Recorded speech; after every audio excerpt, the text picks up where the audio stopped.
একটা সঠিক সিদ্ধান্ত নিয়েছে জাতিসংঘ।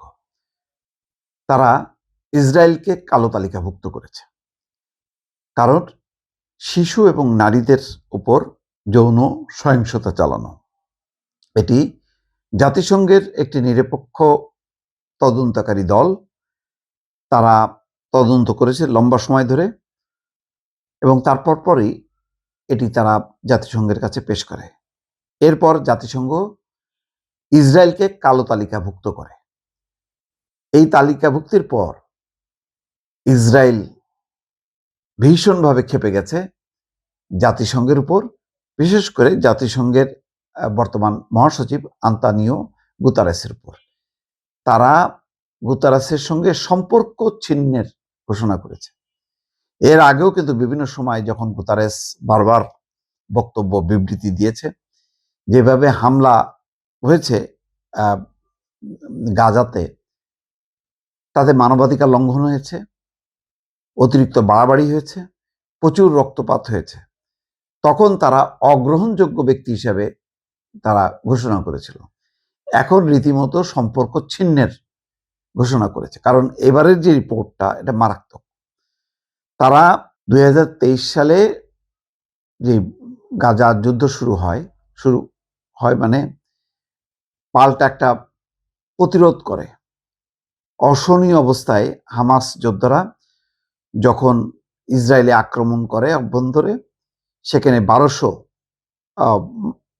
ব্যক্তি মারা যায় এবং তারা 250-এর উপরে ইসরায়েলিকে জিম্মি করে নিয়ে আসে। এরপর এমন সামরিক অভিযান, সেই অভিযান এখনো পর্যন্ত চলছে। এখনো পর্যন্ত হামাস নেতাদেরকে খুঁজে খুঁজে তারা মেরে ফেলছে।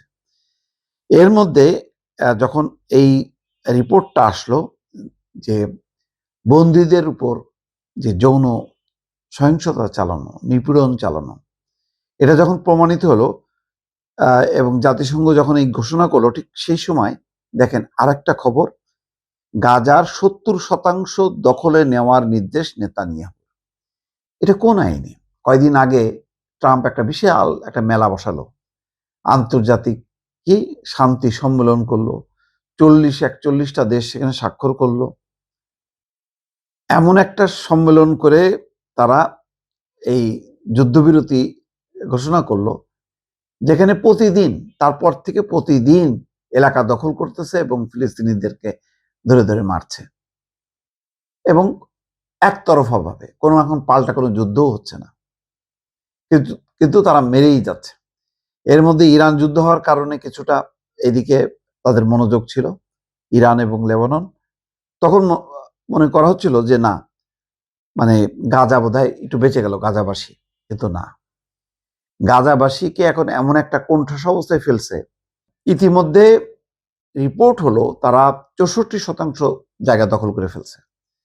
এখন তাদের যেই দাবি যে 70%, মানে আরো যদি বাড়ে তাহলে অল্প মানে কিছু জায়গায় 20 লাখ গাজাবাসীর বাসস্থান করা কঠিন, মানে মানবেতর জীবনযাপন করতে হবে।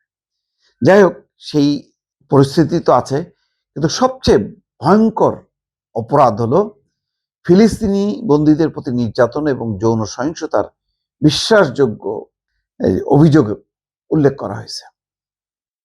তবে ইসরায়েল এসব অভিযোগ অস্বীকার করছে এবং তারা বলছে যে মানে তাদের তদন্তকারীদের, অর্থাৎ জাতিসংঘের তদন্তকারীদের কোনো কারাগার বা আটক কেন্দ্র পরিদর্শনের অনুমতি দেওয়া হয়নি। তাহলে তারা কিভাবে এটি প্রমাণ পেল? নিশ্চয়ই তদন্ত রিপোর্টেই আছে কিভাবে তারা এটি করেছে, এবং জাতিসংঘ যথেষ্ট পরিমাণ ক্রস চেক করেই তারা এই সিদ্ধান্ত নিয়েছে। এবং এটি মানে এই অভিযোগগুলি চলছিলই 2023 সালের পর থেকে। এই অভিযোগগুলো কিন্তু ক্রমেই মানে বিভিন্ন সময় আন্তর্জাতিক মিডিয়াতে এসছে যে তারা বন্দীদেরকে নির্যাতন করছে, আটক করছে এবং একই সঙ্গে যৌন সহিংসতা চালাচ্ছে। এখন জাতিসংঘ যখন আনুষ্ঠানিকভাবে সেটা প্রমাণ পেয়েছে, তখন নিয়ম অনুযায়ী তারা তাদেরকে, অর্থাৎ ইসরায়েলকে কালো তালিকাভুক্ত করছে। আর এতে একেবারে নেতানিয়াহুর বিশাল আত্মসম্মানে আঘাত লাগছে যে এত সুন্দর একটা বাহিনী তাদের, কোনো নির্যাতন করে না, নিপীড়ন করে না, তারা কেবলমাত্র আত্মরক্ষার্থে মানে পাল্টা গুলি চালায়, এমন একটা ভাব, তাদের উপরে এত বড় দোষারোপ। সুতরাং এখন গুতারাসের সঙ্গে তারা সম্পর্ক ছিন্নের ঘোষণা দিয়েছে এবং ইতিমধ্যে এই ঘটনা সারা বিশ্বে ঝড় উঠেছে ইসরায়েলকে কালো তালিকাভুক্তি করা নিয়ে। অর্থাৎ নতুনভাবে বিশ্বের চোখ খুলে দিল জাতিসংঘ এই ইসরায়েলকে কালো তালিকাভুক্ত করার মধ্য দিয়ে। দর্শক।